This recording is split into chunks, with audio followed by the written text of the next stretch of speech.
खैबर पख्तूनख्वा में security forces ने दो मुख्तलिफ कार्रवाइयां की जिसके नतीजे में 9 खारजी मारे गए।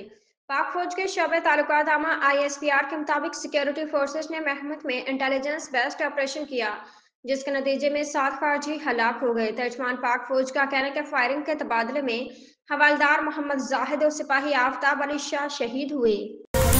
न्यूयॉर्क अक़वाम मुत्तहदा की सलामती कौंसिल ने जाफर एक्सप्रेस पर हमले की शदीद मजम्मत करते हुए रुकन मुल्कों पर पाकिस्तान से ताउन पर जोर दिया। तफसीलात के मुताबिक अक़वाम मुत्तहदा की सलामती कौंसिल ने जाफर एक्सप्रेस पर हमले पर मजम्मती बयान में कहा कि ट्रेन पर हमला घिनौना, बुज़दिलाना और दहशत गर्दाना कार्रवाई है। बुज़दिलाना और शफाक दहशतगर्द हमले की मजम्मत करते हैं। अक़वाम मुत्तहदा सलामती कौंसिल का कहना था कि जाफर एक्सप्रेस मुसाफिर ट्रेन 11 मार्च को क्वेटा से पेशावर जा रही थी।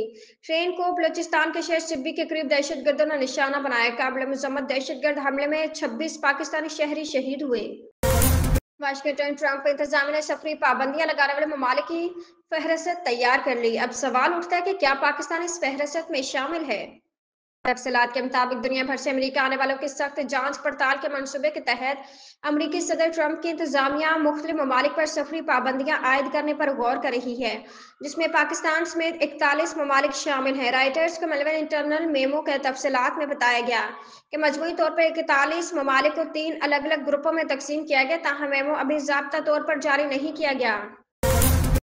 इस्लामाबाद ओगरा की दस्तावेज में बताया गया है कि वफाकी हुकूमत की जानिब से पेट्रोलियम लीवी में 10 रुपये लीटर इजाफा कर दिया गया है।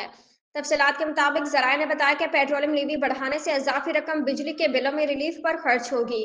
ओगरा दस्तावेज में बताया गया कि पेट्रोल पर लीवी 60 से बढ़ाकर 70 रुपये कर दी गई। डीजल पर लीवी 60 रुपये से बढ़ाकर 70 रुपये लीटर की गई।